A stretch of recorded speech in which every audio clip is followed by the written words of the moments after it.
नमस्कार, आप देख रहे हैं आपका अपना चैनल भिवानी हलचल और खबरों के संग में मैं हूं मनोज कुमार। आइए डालते हैं नजर आज के समाचारों पर। स्थानीय नेकीराम पार्क में चल रहे गीता जयंती महोत्सव का समापन बड़े ही भव्य तरीके से हुआ। महोत्सव के तीसरे दिन नगर विधायक घनश्याम सराफ ने मुख्य अतिथि के रूप में शिरकत की। वहीं सांस्कृतिक कार्यक्रमों के साथ साथ भव्य शोभा यात्रा के बाद संध्या समय में बाहर से आए हुए कलाकारों द्वारा बेहतरीन प्रस्तुतियां दी गई, जिनकी काफी सराहना हुई। नगर में आयोजित गीता जयंती महोत्सव का भव्य समापन किया गया। 12 से 14 दिसंबर तक चले इस 3 दिवसीय समारोह का सांस्कृतिक प्रस्तुतियों के साथ संपन्न कराया गया। इस दौरान जहां नगर विधायक घनश्याम सराफ ने बतौर मुख्य अतिथि शिरकत की, वहीं अनेक प्रशासनिक अधिकारी भी वहां मौजूद रहे। इस अवसर पर उपस्थित मुख्य अतिथि ने कार्यक्रम की सराहना करते हुए गीता ज्ञान को आने वाले सत्र से स्कूली पाठ्यक्रमों में शामिल करने की बात भी कही। वहीं इसी दौरान उन सभी लोगों को भी सम्मानित किया गया जिन्होंने इस 3 दिवसीय कार्यक्रम में अपना महत्वपूर्ण योगदान दिया था। कार्यक्रम का समापन पर सांस्कृतिक कार्यक्रम प्रस्तुत करने वालों ने भी उपस्थित जनों की खूब तालियां बटोरी। Sagar Singh, I am the Bharat scouts and guides senior patrol leader. I am student of SM government senior secondary school Bhiwani. जैसे कि हम सभी को पता है भी गीता महोत्सव का 3 दिवसीय कार्यक्रम चला। इस कार्यक्रम में हम सभी स्काउट्स एंड एनएसएस और एनसीसी के कैडेट्स मिलकर अपने अपने तरीके से अपना कंट्रीब्यूशन कर रहे हैं, अपनी अपनी सेवाएं दे रहे हैं। इस तरीके से हम देश को आगे बढ़ाना चाहते हैं। तो ये इसमें भी स्काउट्स ने अपना पार्टिसिपेट करके अपना अहम योगदान दिया है और गवर्नमेंट की तरफ से डीसी साहब ने, सीटीएम सर ने हमें सर्टिफिकेट इश्यू करके हमें सम्मानित किया है।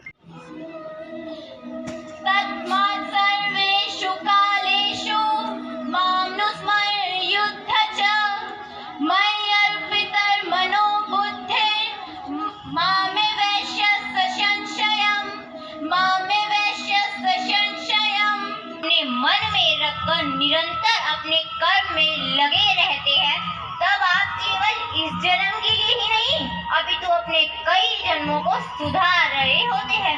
आपने कई लोगों को कहते हुए सुना होगा कि यह तो इसके पिछले जन्म का नतीजा है।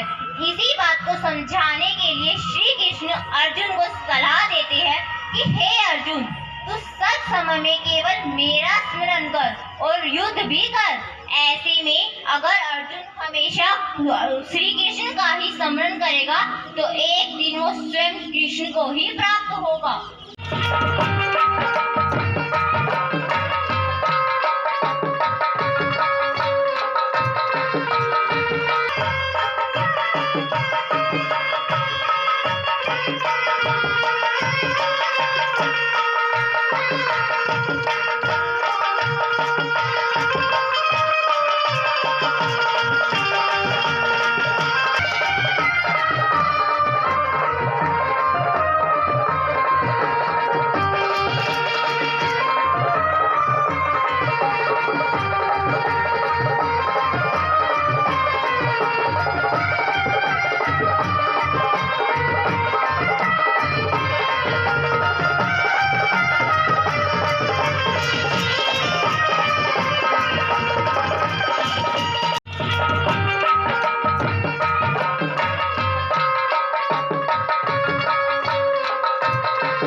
प्रथम पायदान पर जो टीम रही है वो सेठ किरोड़ीमल राजकीय मॉडल संस्कृत स्कूल भिवानी। द्वितीय स्थान पर जो प्रथम स्थान जिन्होंने माननीय उपायुक्त महोदय को भी यहाँ पर सम्मानित किया जा रहा है एक स्मृति चिन्ह देकर। और 3 दिवसीय अंतर्राष्ट्रीय गीता महोत्सव कोऑर्डिनेशन कमेटी में आप शामिल हैं। बहुत अच्छी मेहनत आपने की है। आप डीपी कौशिक को अनिल गौड़ जी आए, बहुत बड़ा सहयोग आपका रहा है। कोऑर्डिनेटर डिप्टी डीओ मैडम संतोष नागर जी मंच पर आए। आर्य जी रोहतक से विशेष तौर पर हमने आमंत्रित किया था आपको, आपने हमारा निमंत्रण स्वीकार किया। राज आर्य जी अब इसी सम्मान की कड़ी में संतोष जी, डिप्टी डीओ प्रवेश गौतम जी, आपको भी यहाँ पर सम्मानित किया जा रहा है। जिला प्रशासन को सम्मानित करना चाहती है, उनके द्वारा भी बात आई तो सीटीएम साहब हमारे मध्य मौजूद थे और जिनको देखते ही अपने आप काम करने को मन लगे तो एडीसी साहब हमारे बीच में मध्य मौजूद थे, यादगार के लिए फोटो करवाना चाहते हैं। आपने मेहनत की है, 3 दिवसीय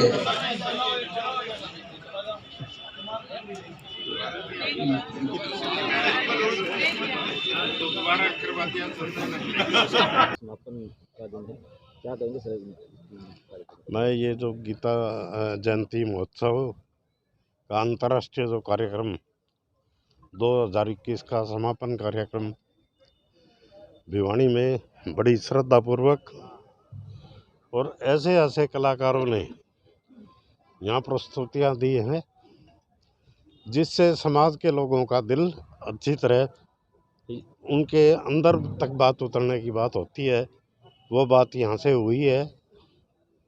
मैं सभी कलाकारों का और सभी जो रथ पे सवार होके पूरे शहर का भ्रमण करके आए, उन बच्चों का जो झांकियाँ यहाँ प्रस्तुत की गई, जो नृत्य के कार्यक्रम या गायन के कार्यक्रम यहाँ से हुए, वे सभी एक अच्छी क्वालिटी के प्रोग्राम्स थे।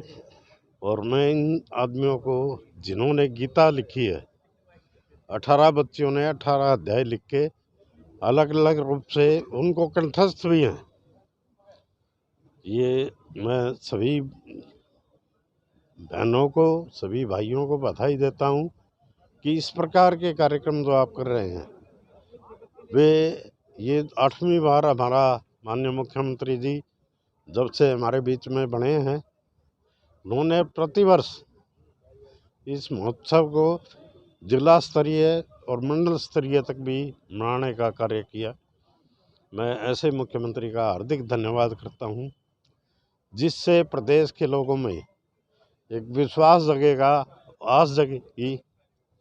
जो गीता का ज्ञान श्री कृष्ण जी ने 5150 वर्ष पूर्व कुरुक्षेत्र में दिया, उसकी महत्ता आज भी उतनी प्रासंगिक है और उतनी ही सबको। भिवानी पुलिस ने अपराधों पर अंकुश लगाने के लिए नगर में सार्वजनिक स्थलों पर विशेष अभियान चलाया। भारी पुलिस दल ने डीएसपी वीरेंद्र सिंह की अगुवाई में इस अभियान को चलाया और अनेक स्थानों पर नशेड़ियों और हुड़दंग करने वालों को हिरासत में भी लिया। पुलिस द्वारा चलाया गया यह अभियान अभी कई दिनों तक जारी रहेगा। भिवानी पुलिस ने विशेष अभियान चलाकर जिले भर में सार्वजनिक स्थानों पर हुड़दंग मचाने वालों और नशा करने वालों को पकड़ा। इस दौरान डीएसपी हेडक्वार्टर के नेतृत्व में पुलिस ने विभिन्न स्थानों पर सर्च अभियान चलाया और कई लोगों को हिरासत में भी लिया। पुलिस का कहना था कि पार्कों और अन्य सार्वजनिक स्थानों में कई बार बदमाशियों की शिकायत मिलती है, तो जिले भर की पुलिस ने यह अभियान चलाया। देर शाम जैसे जैसे अंधेरा बढ़ता जा रहा था, वैसे वैसे जिले भर की पुलिस भी सड़कों और सार्वजनिक स्थानों पर दिखने लगी थी। जिले भर की पुलिस को इसी सर्च अभियान में लगाया गया था। डीएसपी हेडक्वार्टर वीरेंद्र सिंह ने बताया कि लोगों की शिकायत मिल रही थी, तो इसी के चलते आज जिले भर में ये विशेष अभियान चलाया गया। उन्होंने बताया कि कुछ लोग गाड़ियों में बैठकर शराब आदि का सेवन करते हैं, ऐसे लोगों को भी पकड़ा गया। डीएसपी ने बताया कि ये अभियान पूरे जिले में चलाया गया, इसलिए अभी ये जानकारी नहीं मिली कि कितने लोगों को अभी तक पकड़ा जा चुका है, लेकिन ये अभियान लगातार जारी रहेगा। कार्रवाई की जा रही है कि सार्वजनिक स्थानों के ऊपर जो व्यक्ति नशा करके हुड़दंगबाजी करते हैं या आम पब्लिक की जो पीसफुल जिंदगी है उसमें दखल देते हैं, उनके खिलाफ विशेष अभियान चलाया गया। जो नशा बेचते हैं, तस्कर हैं, उनके खिलाफ भी विशेष अभियान चलाया गया। इसी के तहत जहाँ भी पब्लिक प्लेसेस के ऊपर, जैसे पार्क है, सड़क है, होटल्स है, रोड के ऊपर कोई गाड़ियों में बैठ के शराब पी रहा है, जहाँ पब्लिक की आमदोरफ्त है, मेन मार्केट है, ऐसे स्थानों पर सभी पर तलाशी ली जा रही है और जो भी गलत काम करता पाएगा उसके खिलाफ कार्रवाई। सर, अब तक कितने लोगों को जो है पुलिस ने पकड़ा भी है? हालांकि काफी लोगों को, कितने लोगों को पकड़ लिया? देखिए, सारे जिले में चल रहा है, ये तो लास्ट थाने से ही पता करके बता सकता हूँ आपको कितने लोगों को। स्थानीय जोहड़ी धाम हनुमान मंदिर में बुधवार को सरदार वल्लभ भाई पटेल का स्मृति दिवस मनाया गया। इस अवसर पर विधायक घनश्याम सराफ विशेष रूप से पहुंचे और कहा कि जातियों में बटे हुए समाज को जोड़ने का कार्य सरदार वल्लभ भाई पटेल ने ही किया। वहीं महाराज चरणदास ने कहा कि महापुरुषों के बारे में अपने बच्चों को बताना हमारा परम कर्तव्य है। वल्लभ भाई पटेल का सिमरन दिवस मनाया गया। इस अवसर पर विधायक ने कहा कि ये एक ऐसे नेता हुए जिन्होंने भारत को एक करने का काम किया। भारत के लिए जो आदमी पूरी तरह से चिंतित था। उन्होंने बताया कि आज़ादी के बाद वल्लभ भाई पटेल ही थे जिन्होंने आगे बढ़कर शपथ लेकर सभी रियासतों को एक करने का काम किया था। आज उनके सिमरन दिवस पर उनको श्रद्धांजलि भेंट की गई। वहीं महंत चरण दास ने बताया कि आज वल्लभ भाई पटेल का सिमरन दिवस है, जिसमें विधायक घनश्याम सर्राफ ने समाज को एक करने का संकल्प लिया है। उन्होंने कहा कि समाज आज जातियों में बटा हुआ है, जो कि व्यवस्थाएं भी खराब हो चुकी हैं। आज उनकी महान पुरुषों के विचार अपने जीवन में डालने से समाज में एक भाव रहेगा और तभी देश भी तरक्की कर पाएगा। वल्लभ भाई पटेल का स्मरण दिवस है और इसको हमने बहुत खुशी के साथ मनाया है, क्योंकि ये एक ऐसे नेता हुए जिसने भारत को एक करने का काम किया। तो भारत के लिए जो आदमी पूरी तरह चिंतित था आज़ादी के बाद, तो ये सरदार वल्लभ भाई पटेल थे। इन्होंने आगे बढ़कर सभी जो रियासतें थी उनको एक करने का काम किया। आज हम उनके स्मरण दिवस पर उनको श्रद्धांजलि भेंट कर। आज सरदार वल्लभ भाई पटेल स्मृति दिवस है। आज हमने उनको पुष्प अर्पित किए हैं और साथ साथ हमारे विधायक जी ने भी एक अपना एक संकल्प लिया है कि हमने अपने समाज को एक करना है, क्योंकि आज ज़रूरत है। जब समाज जातियों में बैठा हुआ है, अनेकों व्यवस्थाएं जो खराब हो चुके हैं, तो इस प्रकार के लोगों की और उनके विचारों की ज़रूरत है। यदि हम उन लोगों के महान पुरुषों के विचार अपने जीवन में डाल करके चलेंगे तो समाज में एक भाव रहेगा, समभाव रहेगा और देश तरक्की करेगा। देश बिखरा हुआ था और उस समय बहुत बड़ी हमारे पास एक जो है ऐसे लोगों की, ऐसे एक होनहार व्यक्ति की, एक अद्वितीय जो एक महापुरुष थे, उनकी ज़रूरत थी और उन्होंने उस काम को बखूबी से निभाया। नगर परिषद के चेयरमैन के रूप में इस बार भिवानी में जहां महिलाओं के लिए इस कुर्सी को आरक्षित कर दिया गया है, वहीं वार्ड वाइज महिला या पुरुष वार्ड का आरक्षण 17 दिसंबर को होना निश्चित हुआ है। यह कहना था नगर परिषद के चेयरमैन रण सिंह यादव का। भिवानी हलचल की टीम के साथ बातचीत करते हुए उन्होंने इस बारे में विस्तार से जानकारी दी। शहर की नई सरकार बनाने की तैयारियां शुरू हो चुकी हैं। जहां वार्ड बंदी का काम पूरा हो चुका है, वहीं अब आगामी 17 दिसंबर को वार्डों के भी महिला, पुरुष या अनुसूचित जाति के आरक्षण की मोहर भी लग जाएगी। आपको बता दें कि इस बार का चुनाव भी काफी रोचक होगा। वार्ड बंदी के बाद प्रत्याशी भी अपने वार्डों के चुनावों को लेकर सक्रिय हो गए हैं। आपको बता दें कि इससे पहले नगर परिषद चेयरपर्सन की कुर्सी महिला आरक्षित हो चुकी है और अब सबकी निगाहें आगामी 17 दिसंबर को होने वाले ड्रॉ पर ही टिकी हैं। देखिए, अभी हमने वार्ड बंदी कंप्लीट कर ली है और 17 तारीख को हमारे डायरेक्टरेट में रिजर्वेशन जो होगा सीटों का, महिलाओं का, वार्ड की 17 तारीख को ड्रा निकाला जाएगा और उसके बाद जैसे ही सरकार डिक्लेयर करती है इलेक्शन, उसके बाद इलेक्शन का प्रभाव रहेगा। वैसे नगर परिषद से कोई भी अगर किसी को भी किसी तरह का काम हो तो डायरेक्ट नगर परिषद में आ सकते हैं। हम काम करने के लिए तैयार हैं, सुचारू रूप से काम चलने लग रहा है। शहर में आपके चैनल के माध्यम से बताना चाहता हूँ, सफाई पर भी ध्यान दिया जा रहा है और अभी कुछ जगह हमने पेंटिंग वगैरह करवा के, साफ़ करवा करके, जहाँ बड़े बड़े ढेर पड़े होते थे, अभी हमने ध्यान दे रखा है और लगातार हमारा प्रयास रहेगा कि शहर को स्वच्छ और हेल्दी बनाया जाए। जिस प्रकार 17 तारीख को ड्रा निकलने के बाद सभी वार्डों में रिजर्व सीट हो जाएंगी, किसी में लेडीज रिजर्व हो जाएगी, किसी में जेंट्स रिजर्व होगी, कोई जनरल भी वार्ड रहेगा, तो उसी हिसाब से हम शहर के अंदर दौरे करेंगे। किसी भी वार्ड को किसी तरह की कोई समस्या नहीं होने देंगे। मेरा आपसे वादा है, किसी प्रकार की भी समस्या हो तो आप हमसे मिल सकते हैं और मुझे पूरा उम्मीद है कि हर वार्ड में, जैसे अभी वार्डवासी जो एमसी के चुनाव लड़ने के इच्छुक होंगे वो भी कार्य कराएंगे और सभी से मेरी प्रार्थना है कि शहर को साफ़ सुथरा बनाने में नगर परिषद की मदद करें। किसी तरह कोई भी काम हो तो हम तैयार हैं। जो लाभार्थी एप्लीकेशंस लेकर आते हैं उनकी काउंसलिंग की जाती है और उसके बाद ही उसकी योग्यता के अनुसार उन्हें अलग अलग विभागों में भेज विभिन्न योजनाओं का लाभ उन्हें दिया जाता है। यह कहना था एसडीएम श्री संदीप अग्रवाल का और मौका था कैरू ब्लॉक में चल रहे 2 दिवसीय मुख्यमंत्री अंत्योदय परिवार उत्थान योजना मेले का। आइए डालते हैं इस मेले पर एक नजर। मुख्यमंत्री अंत्योदय परिवार उत्थान योजना के अंतर्गत आयोजित मेलों की कड़ी में आज का मेला कैरू ब्लॉक में आयोजित किया गया, जिसमें एसडीएम संदीप अग्रवाल ने पूरा ब्यौरा लिया। उन्होंने बताया कि ये मेला कैरू ब्लॉक में 2 दिवसीय लगाया गया और 553 लोगों ने इसका फायदा भी उठाया। इस दौरान अलग अलग विभागों की अलग अलग योजना के तहत स्टॉल लगाई गई। जो लाभार्थी एप्लीकेशन लेकर आया उसकी काउंसलिंग की गई और उसके बाद में उसकी इच्छा अनुसार उसकी योग्यता के लिए अप्लाई किया। जिससे वे अपना रोजगार कर सके। उन्होंने बताया कि मेले का उद्देश्य यही है कि अधिक से अधिक लोग आएं और इसका लाभ उठाएं। उन्होंने कहा कि वे लोगों को एक मौका दे रहे हैं जिससे उनको आराम से बैंक द्वारा लोन मिल जाए और वो अपनी जीविका चला सके। परिवार योजना मेला कैरू ब्लॉक में आयोजित किया गया है, जो कि कल और आज 2 दिन के लिए था, जिसमें कुल मिला के 553 एप्लीकेंट या बेनिफिशरीज़ को इनवाइट किया गया है और अलग अलग डिपार्टमेंट्स की अलग अलग योजना के लिए स्टॉल लगाए गए हैं, जिसमें कि एप्लीकेंट को काउंसलिंग की जाती है सबसे पहले, जिससे कि वह अपने योग्यता या अपनी इच्छा अनुसार वो किस के लिए अप्लाई करना चाहता है, किस डिपार्टमेंट की कौन सी स्कीम लेना चाहता है, जिससे कि वह अपना सब रोजगार कर सके। वो ट्रेडिंग में जाना चाहता है, यदि कोई वो एनिमल हस्बेंड्री के काम को बढ़ाना चाहता है या वो एग्रीकल्चर में और काम करवाना चाहता है, तो उसके लिए उसको सरकार द्वारा बैंक द्वारा लोन प्रोवाइड किया जाता है। ये मेले का मेन जो हमारा ऑब्जेक्टिव है वो यही है कि अधिक से अधिक बेनिफिशरी आएँ, उसका लाभ उठाएं और उनको हम एक पोर्टल दे रहे हैं जिससे कि उनको आराम से और बैंक के द्वारा लोन प्राप्त मिल जाए, जिससे कि वे अपना जीविका चलाएं। स्थानीय ग्वार फैक्ट्री के पीछे स्थित एमसी कॉलोनी में बने त्रिवेणी धाम पर शिव शक्ति जन कल्याण सेवा ट्रस्ट द्वारा जरूरतमंद लोगों को गर्म वस्त्र वितरित किए गए। इस अवसर पर सिद्धपीठ बाबा जहरगिरी आश्रम के महंत डॉक्टर अशोक गिरी का विशेष सानिध्य रहा। उन्होंने कहा कि जरूरतमंद लोगों की सहायता करना सबसे बड़े पुण्य का काम है। सर्दी का मौसम आने के साथ ही शिव शक्ति जन कल्याण सेवा ट्रस्ट द्वारा बहुत ही सराहनीय पहल की गई। ट्रस्ट द्वारा आज जरूरतमंद लोगों को त्रिवेणी धाम में गर्म वस्त्र वितरित किए गए। इस अवसर पर मुख्य सानिध्य अंतर्राष्ट्रीय श्री महंत डॉक्टर अशोक गिरी महाराज का रहा। वहीं इस दौरान त्रिवेणी धाम के महंत ओमनाथ महाराज भी उपस्थित रहे।